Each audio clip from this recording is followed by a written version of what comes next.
اے ایمان والو تم وہ بات کیوں کہتے ہو کہ جس کے اوپر تم خود عمل نہیں کرتے؟ یہ اللہ کے نزدیک بہت بری چیز ہے۔ اس کا مطلب کیا ہے کہ ہمارے ذمے کیا کام ہے کہ سب سے پہلے اپنی اصلاح کریں، پھر اپنے گھر والوں کی اصلاح کریں، پھر اس کے بعد معاشرے کی اصلاح کے لیے کوشش کریں۔ اس کا مطلب یہ نہیں ہے کہ یہ مرحلہ وائز ہوگا کہ پہلے ہم اپنی اصلاح کریں گے کہ جی اب 2 سال اپنی اصلاح کرنی، پھر اس کے بعد 2 سال گھر والوں کی کرنی، پھر اس کے بعد جو ہے وہ معاشرے کی شروع کرنی۔ نہیں، یہ ساری چیزیں ساتھ ساتھ ہوں گی، پیرالل ہوں گی۔ اور اگر یہ نہیں ہوگا کہ ہم دوسروں کی تو اصلاح کر رہے ہیں، کوشش کر رہے ہیں، واعظ و تبلیغ کر رہے ہیں، لیکن اپنے آپ کو چھوڑ دیتے ہیں، اتأمرون الناس بالبر فتنسون انفسکم وانتم تتلون الکتاب، لوگوں کو نیکی کا حکم دیتے ہو اور خود کو بھول جاتے ہو۔ تو اللہ تعالیٰ فرماتے ہیں کبر مقتا عند اللہ، یہ اللہ کے نزدیک بہت بری بات ہے۔ اور اللہ کے نبی صلی اللہ علیہ وسلم نے فرمایا کہ میں نے جہنم کے اندر ان لوگوں کو، ان واعظوں کو دیکھا ہے کہ ان کی زبانیں جہنم کی کینچی کے ساتھ کاٹی جا رہی تھی، زبان کاٹی جاتی، ختم ہو جاتی، پھر نئی زبان آ جاتی، پھر وہ کاٹی جاتی۔ تو میں نے پوچھا کہ یہ کون لوگ ہیں؟ تو مجھے بتایا گیا کہ یہ آپ کی امت کے وہ لوگ ہیں کہ جو دوسروں کو تو اچھا بننے کی نصیحت کرتے تھے لیکن اپنے آپ کو بھول جاتے تھے۔ تو اس لیے یہ کہا گیا کہ یہ بہت بری بات ہے کہ تم دوسروں کو اچھا کرنے کی کوشش کرو، ان کو دعوت دو، تبلیغ کرو، لیکن اپنے آپ کو بھول جاؤ۔ اس کے بعد فرمایا کہ اللہ کے محبوب بندے تو وہ ہیں جو سیسا پلائی ہوئی دیوار کی طرح جم کر جہاد کرتے ہیں۔ پھر اس بشارت کا ذکر ہے جو عیسیٰ علیہ السلام نے حضور صلی اللہ علیہ وسلم کے ظہور قدسی اور آپ کے اسم مبارک احمد کے بارے میں دی تھی۔ اللہ تعالیٰ مومنوں کو یقین دلاتا ہے کہ کافر اللہ کے چراغ کی روشنی کو پھونکیں مار مار کر بجھا نہیں سکتے۔ مومنوں ان قریب تمہیں فتح نصیب ہوگی۔ اس کے بعد سورہ جمعہ شروع ہوتی ہے۔ ارشاد باری تعالیٰ ہے کہ اے مومنوں، جمعہ کی اذان سننے کے بعد نماز میں مشغول ہو جاؤ، اللہ تعالیٰ بہترین رزق دینے والا ہے۔ یہ باقاعدہ حکم ہے، اذا نودی للصلاۃ، جب نماز کے لیے بلایا جائے، فسعوا الی ذکر اللہ وذروا البیع، تو نماز کی طرف آؤ اور تجارت اور اپنا کام، اپنی ملازمتیں وہ ساری چھوڑ دو، اور جب نماز پڑھ لو تو پھر جا کر اپنا رزق تلاش کرو، پھر اللہ کے راستے کے اندر دوڑ دھوپ کرو اور اپنی روزی روٹی تلاش کرنے کی کوشش کرو۔ اور صحابہ کا ایک واقعہ بھی اس حوالے سے ملتا ہے کہ اللہ کے نبی صلی اللہ علیہ وسلم مسجد میں بیٹھے ہوئے تھے، بلکہ مسجد میں خطبہ دے رہے تھے۔ اسی دوران کیا ہوا کہ ایک قافلہ آیا، تجارتی قافلہ، تو صحابہ نے آپ صلی اللہ علیہ وسلم کو وہاں پر ہی چھوڑا اور اس تجارتی قافلے کے پاس چلے گئے خرید و فروخت کرنے کے لیے۔ اس موقع پر پھر اللہ تعالیٰ نے ان کو ڈانٹ پلائی کہ یہ تمہارا عمل انتہائی غلط ہے۔ اس کے بعد اللہ تعالیٰ سورہ منافقون کے اندر فرماتے ہیں کہ اے نبی، منافقوں سے ہوشیار رہنا، ان کے ظاہر و باطن میں فرق ہے، اور یہ جھوٹی قسمیں کھا کر اپنے ایمان کا یقین دلاتے ہیں، حالانکہ یہ ایمان سے خالی ہیں۔ اس کے بعد سورہ تغابن شروع ہوتی ہے۔ ارشاد ہوا کہ اللہ ہی نے تم سب کو پیدا فرمایا، پھر تم میں کوئی کافر ہے اور کوئی مومن، اور تمہاری عورتیں اور تمہاری اولاد میں سے بھی کوئی تمہارے دشمن ہے اور کوئی تمہارے دوست۔ ہاں، اگر وہ راہ راست پر آ جائیں تو انہیں معاف کر دو، یعنی کہ پہلے دشمن ہے، اب اگر وہ ایکسیپٹ کر لیں حق کو تو پھر ان کو معاف کر دو۔ بے شک تمہارا مال اور تمہاری اولاد آزمائش ہیں۔ اس کے بعد سورہ طلاق شروع ہوتی ہے۔ ارشاد ہوا کہ اگر عورتوں کو طلاق دینا ہو تو ان کی پاک حالت میں ان کو طلاق دو، اور عدت کی مدت کا حساب رکھو۔ دوران عدت ان کا باہر نکلنا بے حیائی ہے۔ عدت کی مدت 3 مہینے ہے، اور حاملہ کی عدت کی مدت وضع حمل تک ہے۔ متعلقہ عورت کو اگر حمل ہو تو وضع حمل تک خرچہ دینا ہوگا۔ یہاں سختی سے تعلیم فرمائی گئی کہ طلاق کو کھیل مت بناؤ۔ اگر تم نے طلاق دینی ہے تو اس کا طریقہ کار کیا ہے کہ اس وقت طلاق دو جب عورت پاکی کی حالت میں ہو اور وہ ایسا طہر ہو کہ جس میں تم نے ازدواجی تعلق قائم نہ کیا ہو، اور اس کے بعد پھر ان کی جو عدت ہے اس تک انتظار کرو، مہلت دو، اس کو اپنے گھر میں رہنے دو، اور پھر اللہ تعالیٰ ممکن ہے اس دوران تمہاری کوئی موافقت آپس میں کر دے۔ اور اگر یہ سارا پروسیس ہو جائے، اب دو صورتیں، یا تو اچھے طریقے سے روک لو یا پھر طلاق دے کر فارغ کر دو، لٹکائے مت رکھو۔ اس کو بڑا ناپسند فرمایا ہے اللہ تعالیٰ نے۔ اس کے بعد سورہ تحریم شروع ہوتی ہے، ارشاد ہوا کہ اے نبی صلی اللہ علیہ وآلہ وسلم، اپنی بیویوں کی خاطر سے آپ اللہ کی نعمتوں کو ترک نہ کریں، اور ایسا عہد کرنا قسم کے برابر ہے جس کا کفارہ ادا کرنا ہوگا۔ آپ کو منع کیا گیا کہ اے محمد صلی اللہ علیہ وسلم، آپ اپنے لیے اس چیز کو کیوں حرام کرتے ہیں جو اللہ تعالیٰ نے حلال کی ہے۔ اور یہ واقعہ کیا ہے؟ واقعہ یہ ہے کہ اللہ کے نبی صلی اللہ علیہ وسلم اپنی ازواج کے گھر جاتے تھے۔ ایک اہلیہ تھی حضرت زینب رضی اللہ تعالی عنہا۔ آپ وہاں جاتے تو وہاں پر شہد آیا ہوا تھا کہیں سے، وہ آپ کو پانی میں ملا کر دیتی۔ آپ کو شہد بہت پسند تھا، آپ وہ پیتے اور وہاں پر کچھ زیادہ وقت گزرتا۔ کچھ دیگر جو آپ کی بیویاں تھیں ان کو اس سے کیا ہوا، ان کو اس سے ذرا پریشانی ہوئی کہ اللہ کے نبی وہاں پر زیادہ وقت گزارتے۔ انہوں نے آپس میں مشورہ کر کے یہ طے کیا کہ ہم اللہ کے نبی کو یہ کہیں گی کہ اللہ کے نبی آپ کے منہ سے بدبو آتی ہے، پتہ نہیں کیا وجہ۔ اب اللہ کے نبی صلی اللہ علیہ وسلم کو انہوں نے متواتر یہ کہنا شروع کر دیے۔ اللہ کے نبی آپ جانتے ہیں بہت زیادہ صفائی پسند تھے، تو آپ نے جب بار بار یہ بات سنی تو آپ نے تھوڑا سا سوچا کہ کیا ہوا ہے۔ پھر آپ کو سمجھ آئی کہ میں وہ جو شہد پیتا ہوں نا، اس کی وجہ سے منہ سے بدبو آتی ہے۔ تو آپ نے پھر قسم کھا لی کہ آئندہ کے بعد میں شہد کو استعمال نہیں کروں گا۔ آپ نے یہ امت کے لیے نہیں کہا، کسی دوسرے کو نہیں کہا، صرف اپنے بارے میں فیصلہ کیا۔ لیکن کیونکہ آپ کا مقام بڑا اعلیٰ ہے، آپ کا مقام بڑا عرفہ ہے، آپ کی حیثیت بڑی نازک ہے، تو اس لیے اس کے اوپر بھی آپ کو ٹوک دیا گیا کہ آپ اپنی بیویوں کی خوشی کو چاہنے کے لیے اپنے اوپر وہ چیز حرام مت کریں کہ جو اللہ تعالیٰ نے حلال کی۔ تو اس سے یہ بات بھی پتہ چلتی ہے کہ کسی چیز کو حلال کرنا یا حرام کرنا یہ صرف ایک ہستی کے اختیار میں ہے، اور وہ ہستی ہے اللہ سبحانہ و تعالیٰ کی ہستی۔ اور پھر کہا گیا کہ اے پیغمبر کی بیویوں، تم جو ہے وہ پیغمبر کو تکلیف پہنچانے کی کوشش مت کرو، تم بلکہ پیغمبر کی مدد کرو۔ اللہ، جبریل اور نیک کردار مسلمان اور فرشتے یہ سب پیغمبر کی مدد کرتے ہیں، اور وہی لوگ کامیاب ہیں کہ جو پیغمبر کی مدد کرتے ہیں۔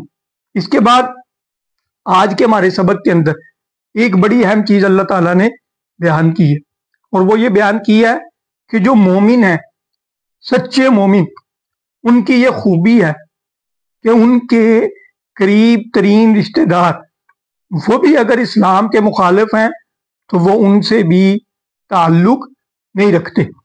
اسلام کے لیے لڑنا پڑے تو وہ ان سے بھی لڑ گزرتے ہیں، ان سے بھی جہاد کرتے ہیں، ان سے بھی قتال کرتے ہیں۔ اور اسی لیے آپ دیکھتے ہیں کہ اسلامی تاریخ میں یہ عجیب و غریب واقعات ہوئے کہ سکے بیٹے نے اپنے باپ کو قتل کیا۔ ابو عبیدہ بن جراح رضی اللہ تعالیٰ عنہ، انہوں نے اپنے سکے والد کو غزوہ بدر کے اندر قتل کیا کہ وہ مخالف لشکر کے اندر شامل تھا۔ اسی طرح سے ابو بکر صدیق رضی اللہ تعالیٰ عنہ، ان سے جب ان کے بیٹے نے کہا کہ ابا جان، بدر کے اندر آپ میری تلوار کے نیچے آئے لیکن میں نے آپ کو چھوڑ دیا، تو آگے سے انہوں نے کیا تاریخی جواب دیا؟ انہوں نے کہا کہ بیٹا، تم نے تو مجھے چھوڑ دیا تھا، لیکن اللہ کی قسم اگر تم میری تلوار کے نیچے آتے تو میں تمہیں کبھی نہ چھوڑتا، کیونکہ میں محمد صلی اللہ علیہ وسلم کے ساتھ تھا اور تم ان کی مخالفت میں لڑنے کے لیے وہاں آئے تھے۔ اسی طرح سے حضرت مصعب بن عمیر رضی اللہ تعالیٰ عنہ، انہوں نے اپنے بھائی کو قتل کیا اور دوسرے بھائی کے خلاف لڑائی کی اور اس کو گرفتار کروایا۔ حضرت عمر فاروق رضی اللہ تعالیٰ عنہ، انہوں نے اپنے سکے ماموں کو جو ہے وہ قتل کیا۔ تو یہ چیز کیا بتاتی ہے کہ اسلام کی یہ تعلیم ہے کہ سچے مومن آپ تب ہیں کہ جب آپ کو اللہ کے نبی صلی اللہ علیہ وسلم کی ذات، اللہ کی ذات، وہ اپنے والدین، اپنے بچوں اور دنیا کے تمام رشتوں اور تمام چیزوں سے زیادہ محبوب ہو جائیں۔ پھر اسی طرح سے ایک اگلا سبق یہ دیا گیا کہ مومنوں کی ایک خوبی ہے کہ وَيُؤْثِرُونَ عَلَىٰ أَنفُسِهِمْ وَلَوْ كَانَ بِهِمْ خَصَاصَةٌ، کہ وہ اپنے اوپر دوسروں کو ترجیح دیتے ہیں چاہے خود بھی تنگ دست ہوں۔ اب اس کا جو بیک گراؤنڈ بیان کیا جاتا ہے وہ یہ واقعہ ہے کہ اللہ کے نبی صلی اللہ علیہ وسلم صحابہ کے ساتھ بیٹھے ہوئے ہیں، ایک مہمان آتا ہے اور وہ کہتا ہے کہ اللہ کے نبی میں بھوکا ہوں، مجھے کھانا کھلائیں۔ آپ صلی اللہ علیہ وسلم صحابی کو بھیجتے ہیں کہ جاؤ ازواج مطہرات کے گھروں سے جو کھانا موجود ہے وہ لے آؤ۔ وہ صحابی جاتے ہیں، سب گھروں کے اندر چکر لگا کے واپس آ جاتے ہیں اور آ کر کہتے ہیں کہ اللہ کے نبی صلی اللہ علیہ وسلم کسی زوجہ محترمہ کے گھر کے اندر کھانے کے لیے کوئی چیز موجود نہیں۔ اب یہ فکرہ کتنی آسانی سے میں نے بول لیا، آپ نے سن لیا، لیکن اس کے اوپر ذرا غور کریں، ابھی اپنے گھر کا جائزہ لیں، وہاں پر جو طرح طرح کی نعمتیں موجود ہیں ان کا جائزہ لیں، اور پھر اللہ کے نبی صلی اللہ علیہ وسلم کے گھروں کا جائزہ لیں کہ وہاں پر کھانے کے لیے موجود نہیں تھا، کوئی چیز نہیں ملی سب کے گھروں سے۔ تو اللہ کے نبی صلی اللہ علیہ وسلم صحابہ کی طرف متوجہ ہوتے ہیں اور کہتے ہیں کہ میرے صحابہ، تم میں سے کون ہے کہ جو اللہ کے نبی کے اس مہمان کی مہمان نوازی کرے گا؟ تو ایک صحابی کہتے ہیں اللہ کے نبی صلی اللہ علیہ وسلم میں، ان کا نام ہے حضرت ابو طلحہ رضی اللہ تعالیٰ عنہ۔ وہ اس صحابی کو لیتے ہیں اور گھر چلے جاتے ہیں اور جا کر اپنی اہلیہ سے کہتے ہیں پل یہ لوگ کے گھر کی ہے، کیا موجود ہے گھر میں؟ وہ کہتی ہے کہ صرف اتنا کھانا موجود ہے کہ جو ہمارے بچے کھا سکیں، اتنا بھی نہیں ہے کہ ہم ساتھ مل کے تھوبہ فراغت کھا سکیں۔ تو وہ کہتے ہیں کوئی بات نہیں، بچوں کو سلا دو، بہلا کر پھسلا کر سلا دو، اور کھانا مہمان کو صرف کر دو، اور جب تم کھانا رکھ دو اسی وقت تم کیا کرنا، چراغ کو بند کر دینا، ہم منہ ہلاتے رہیں گے اور مہمان کھانا کھا لے گا اور وہ یہی سمجھے گا کہ ہم نے بھی اس کے ساتھ کھانا کھایا۔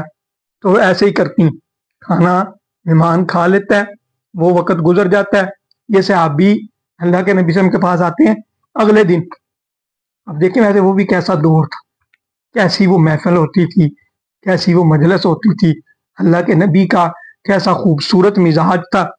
اللہ تعالیٰ جو ہے وہ ان سب لوگوں پر اپنی جو ہے وہ ان گنت رحمتیں جو ہے وہ نازل فرمائے۔ اب اللہ کے نبی ان کو دیکھتے ہیں ابو طلحہ کو اور مسکرا پڑتے ہیں، کہتے ہیں ابو طلحہ رات پھر کیا ہوا؟ ابو طلحہ رضی اللہ تعالیٰ عنہ جو ہے وہ پورا واقعہ سناتے ہیں۔ تو آپ وسلم کہتے ہیں ابو طلحہ تمہارے لیے اللہ تعالیٰ نے یہ آیت نازل کی ہے کہ یہ ایمان والے ایسے ہیں کہ جو کامیاب ہیں، کہ جو خود تنگ دست ہوتے ہیں لیکن اس کے باوجود وہ دوسروں کو اپنے اوپر فوقیت دیتے ہیں۔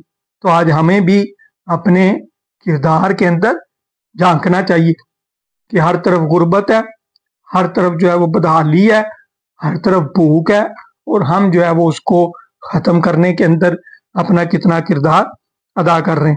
اور اللہ تعالیٰ یہ بات بالکل واضح طور پر فرماتے ہیں، جو پیچھے ہم نے پڑھا تھا کہ 3 دفعہ قرآن کریم کے اندر ایک آیت آئی ہے، والذی ارسل رسولہ بالہدی ودین الحق لیظہرہ علی الدین کلہ، کہ اللہ کے نبی صلی اللہ علیہ وسلم کو اس لیے بھیجا گیا ہدایت دے کر اور دین حق کو دے کر کہ تاکہ وہ اس دین کو سب ادیان کے اوپر غالب کر دے۔ اب اللہ کے نبی نے یہ کام کیا، اب آپ چلے گئے، اب یہ کام میرے اور آپ کے ذمے۔ تو اللہ تعالیٰ پتہ کیا کہتے ہیں ہمیں؟